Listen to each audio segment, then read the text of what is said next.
Welcome to Authors Alcove, the Reading Nook. I am your host, Agnes Wolf. Today I have Stephanie DosSantos. She is the author of Talin and the Tree series. She currently has the first two in the series completed, as well as a prequel. When not creating unusual predicaments and adventures for Talin and the other characters that share his world, she spends time at home with her multiple pets, perfecting her painting and photography skills, traveling with her Brazilian husband, and eating as much chocolate as possible. I think we're kindred spirits there. And so before we begin talking about the book, I just want to know a little bit about yourself and what got you into the writing world. Oh gosh, I've always liked to write. Just growing up, started with poetry, short stories, and always wanted to write a book. So kind of started with that. I live in Texas now, but I grew up in Kansas. Always loved animals, volunteered at my zoo, worked as a paramedic. Now I'm a nurse, and it's just time to let the adrenaline go. Now I would love to write full time. So it's been a long, slow building process. I feel that's way for everybody, I think. So I personally am a middle grade fantasy writer as well. So, and I know yours can kind of flip flops between the two because mine is somewhere right in between where it's like it's middle grade, but it could also pass as young adult. Absolutely. So which do you feel that it more leans towards, especially specifically the first book in the Legend series? Or I mean, I, sorry, in the Talon and the Tree series. yeah, I would say middle grade, upper middle grade, just Okay. because the main character Talin is 14 when he comes on the scene. So I think that would probably be more considered middle grade than young adult. To me, young adult is more 17, 18. So we're going to say middle grade.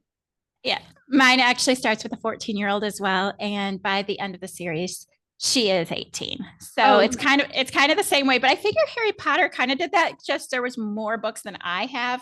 How many books are you going to have in your series? it will be a total of 5 plus the prequel. So total of 6. The prequel comes in at about 40,000 words. The rest are about 70, 80. I'm working on book 3 now, the official novella book 3, and that's probably going to come in anywhere about around 65. So So can you just share a little bit about the main character, Talon? oh, Talon is a bullied teenager who was born in the Caribbean, but through some crazy life experiences with his mother, they kind of go to the UK overseas and live life there until it's time for her, his mother, to come back and take care of her mother, so Talon's grandma. Then he finds out that he is this long lost healer that his great grandfather has already pre-named before he even knew him.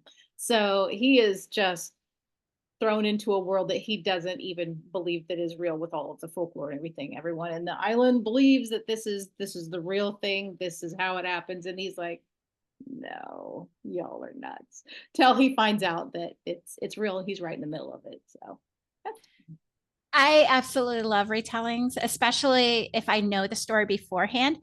So yours is based on a Caribbean folklore.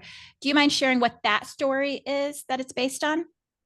well, Talon's a fictional character out of the folklore. The folklore is actually just the characters and the beliefs of the island, I would say. The story came about when the Brazilian husband and I went to Antigua in the Caribbean to get married, and our cab driver was showing us around. He's also a tour guide and telling us about all the sights. He comes across this crazy, amazing tree and is talking about how all of the people in the island kind of come to the tree and tell them their stories and their problems and things. And I thought, wouldn't that be a cool story? All the things that this tree has heard over the years. So then, as I started reading about the folklore in the Caribbean, I started learning about all these characters like Papa Bois, Mama Delot, La Diablesse, the old hag. I mean, all of these different things. And then the idea just spiraled from there. So it's not a particular story like you would say, like Beauty and the Beast. Everybody knows what Beauty and the Beast is, and you're like, well, it's just Caribbean folklore. It's the characters and kind of the idea behind it. It's not a particular story, I would say. So it's mostly just the characters. It kind of reminds me of, I don't know if you've ever read the Lunar Chronicles. That one does a story retelling, but it does have Cinderella in it. Like the first one is called Cinder, but it doesn't retell the story. It uses the characters. So it uses Cinderella, but she's like like a hybrid robot human person, Oh, a cyborg. That's what they're called. I could a not remember cyborg, the yeah. name. Yeah, a cyborg. And then there's Scarlet, who is actually the Little Red Riding Hood, and she has a grandmother. And like it does not retell the story, but it uses those characters in such a unique way. So if you like fantasy and you've never read it, I totally recommend it. Just write Um, it down. how closely did you follow like the folklores? Like I know you said you didn't retell the stories, but you used the characters. Like, how closely did you follow those? I would say 50-50 because a lot of the characters have been over the years portrayed as very mean and scary and nasty. I've tried to make many of them not so mean and scary. And I guess it kind of depends on what's going on. Because Papa Bois is known as the father of the forest, and he protects the trees and the animals and the wildlife, which Talon is very attuned to because I love nature and trees and animals and things. And then also Mama Delo is kind of half serpent, half woman. And she is the protector of the waterways and so forth. And people are also very scared of her over the years. And so I tried to make them more likable, like these are good people to know and have on your side. And I've left some of the other ones a little bit more traditional and scary, like you don't want to cross these guys. So I would say about 50-50. So, like as you're saying this, I'm thinking of all these retellings that I've read in my past. Have you ever read The Grimm Sisters? That's a middle grade No, retelling. write it down. The Grimm Sisters. It's a long series. I have actually read it to even my 5-year-olds, even though it's middle grade, because it is my absolute favorite. And my kids have been getting read like chapter books since they were like 4 years old. But I've read it to all 4 of my daughters, and I just absolutely love it. But she also, or he, I don't know if the author's a he or she right now. But anyways, they have like the big bad wolf, and the big bad wolf is actually not so big and bad. You do get to see his, like where he gets the big bad from, and it's so adorable. And they have like so many of those like stories you've heard throughout your entire life. Like there's probably Little Red Riding Hood in there, I'm not sure, but there is Peter Pan. There is like all, and even some Shakespeare characters. So like if you know your literature, it is so fun to read because you'll pick up on all these little people, and it's awesome. Anyway, enough about that book. I want to know about your book. So you are dealing with the middle grade, and usually those have like very strong themes and a lot of really big issues. What were some of the themes that you chose to address, and how did you handle it for that grade? Gosh, I've had some really nice reviews regarding that. So the story is set in present day, but dealing with a lot of old time and folklore and mythical things under the tree, under the world. So it's a portal fantasy. The big thing is that he is the chosen one, like we talked about. He doesn't know that he's in the middle of all of this. But the things in real life, I made a list here because I would forget all of them. The bullying, stepfather's an alcoholic. He has to deal with that. Lots of friendship versus romance, which no spoilers, but very long, slow burn here coming up. And that found family, twisted family secrets, a little bit of mythological and magical elements, natural elements, the fire and water and earth and things of that nature. So the big things are the bullying, the alcoholism, divorce, friendship. Those would be my big themes. I think that's such an important age, especially with the bullying, because that is something that I think all kids experience it on some level, and even from their best friends. Like I feel like that age group, some of your biggest bullies are the people that you love the most, just because they're so mean at that age. It is, it's true. And you look back and you're like, gosh, I hope I wasn't like that, because you think that, kids for whatever reason are like that. And Talon, one of those kids that his main bully is his cousin. So it's kind of like, we're family. Why are you acting like this? So it, like you said, it can be your best friends or your family. And that is exactly the case with him. So, and how he overcomes that. So. Yeah, that's such an awful age. I think it's such a beautiful age, though, to watch. Like, I loved watching my oldest go through that age. But yes, I would never want to go back to that age. Well, and I think you're also you're dreaming and fantastical things. It kind of pulls me back to, similarities of my book and like the Lion, the Witch, and the Wardrobe. Everybody's like, oh yes, they go to the other world and they're all young, and all the different stories. I would say that Alice in Wonderland and those things would be the closest, but that is an age that I thought, oh, if I can also get a theme across of you can get through this, you can overcome this, this doesn't last forever, that would be great too. So I've tried to do that. We'll see. So how do you handle the particular, especially like bullying and the alcoholism? How did you handle it in a sensitive but way that they could relate to?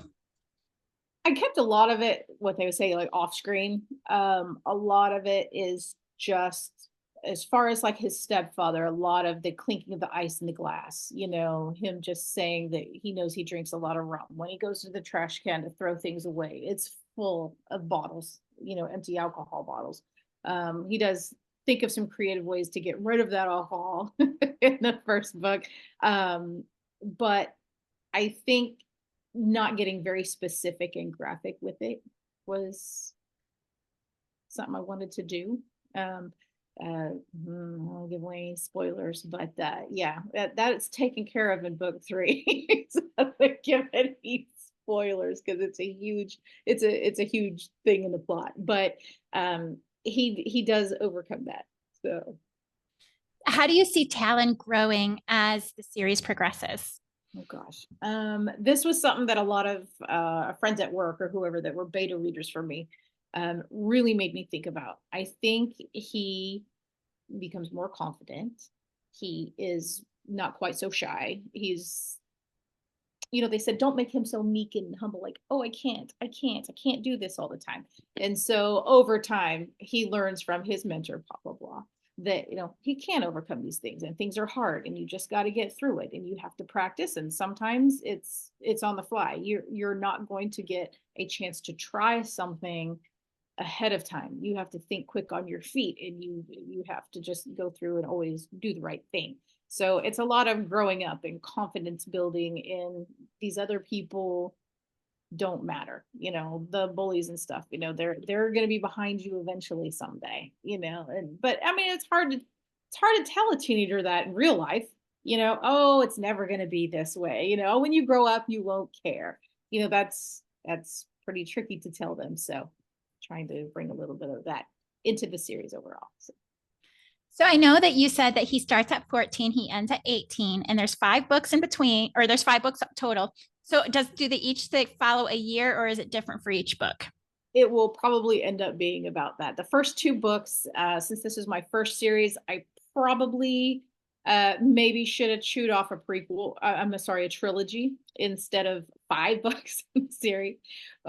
So I had to learn to draw out that storyline over the 5 books. I didn't not think it was going to be that long. So, but other than that, I think knowing the history of all of, they call them the island healers, if you get the prequel and you learn what the story is, I think it makes more sense without dumping a bunch of backstory into book 1 and 2. Book 1 and 2 are pretty much back to back. Book 3, 4, and 5 are spread out over about a year. So yeah, it's a slow burn. So you said that you ended up realizing it was 5 books. So how many did you think it was going to start out as? 5. Oh, you did know that it was going to start out as 5.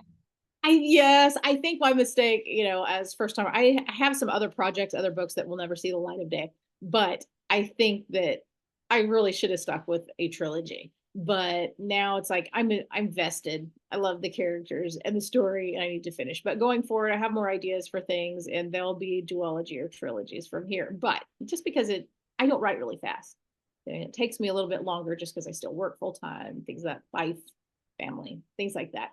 So yeah, I did know it was going to be long, but I think looking back, probably should have waited a little bit. But it's working out fine. So as a reader, I love it when there's longer. So I think that having 5 is perfect. In fact, I would love it for be longer because I know like I get attached to these characters. And then you get to the last book and you realize that the only way that you get to revisit them is to start the series all over again. which is I will leave the ending open just in case there's one more book out there. I've got some ideas, but not enough to make it a book yet. So I'm gonna say I'm gonna cap it at 5. There's always a possibility to leave it open. Boy, I know J.K. Rowling's famous for that, or Rowling with the Harry Potter stuff. But there could be a potential for more, but I don't think it's gonna be right away. So. I like to leave it open, but it will come full circle. I'll have a closure of my storyline at end of book 5. so you also have a prequel that if people have not yet heard of your book, they can get that and see if it's something they're interested in. All they have to do is subscribe to your newsletter. Where can they go to subscribe to that? The newsletter is author Stephanie DosSantos.com, and there should be a pop-up. I'm trying to make it less annoying. I apologize now for you to sign up. And that is through BookFunnel though. So it should send you a link to get that directly from them. I'm getting ready to do an author show in July in Dallas. And oh, it's blurry. We can't do that. And I have paperbacks there, but you can't get paperbacks online. So you can only get them from me. That is such a beautiful cover. Can you show it just one more time? Yeah, this is the prequel. The prequel goes over the history of the island's healers in the past. So you have a current healer, you have a healer past, and a healer future. And the pendants always change depending on who the next healer will be. Book 1 is the actual tree. I'm trying to avoid the blur here on Zoom. So it is a magical glowing tree that is a K-pop tree. And book 2, I thought was so, like, I loved book 2. I was like, ooh, I like that one. I would probably pick that one up as soon as I walked into like a bookstore and like read the back of them. I'm like, okay, now I have to start with the prequel or the book 1. I love this one. Just one. I love animals, nature. This is Anka. He is our arch nemesis. Book 3, I am about between half and 3/4 probably done with my draft now. I have an editing deadline the end of May. This will be book 3. Oh, the blur here. There we go. So trying to get a little bit of the sun glare off there. Yep, so I can see the horse. This book will make a lot more sense after reading the prequel. And this is going to be book 5. This one's going to be very different for me. Talin has a best friend named Marisha. And all of the books are told from Talin's point of view, very close third-person point of view. This will be from his best friend Marisha's point of view. So that's going to be very interesting. And the final book 5. I have all my covers. So I just need to get the words down now. So let's try to do that. So this will be book 5. And I'm excited about this. And it might be my favorite. I think book 2 is my personal favorite, but maybe when I read the story and hear more of the characters, I might change my mind. So I was wondering, were you, because I forgot to check, are you self-published, hybrid published, or traditional? I am self-published. Self-published. So, you know, your covers are also very beautiful and they're all very congruent. Where did you go to find your cover artist? It is Deranged Doctor Design out of Serbia. So they are awesome. They're great to work with. I've heard about them from other indie authors and so forth. And oh my gosh, they just have really cool covers. I just love them. Shout out. And when does book 3 come out? Book 3 should be out this summer. My goal was to have it in July at this author show, but I am so close on the editing deadline and then having to make the changes and so forth. I also have a big trip coming up in there, and also Deranged Doctor to be able to update the spine of my book. They're going to be on one of their summer vacations. So they take 2 vacations a year and they always let you know. And I don't know if I'll have it. So if it's not July, it will be August. So it will be this summer for sure. So I That's awesome. So I can jump in book 4, get this done. I know I have already told you my recommendations, especially for retellings, that for middle grade would be the Sister Grimm series. For young adult, it would be the Lunar Chronicles.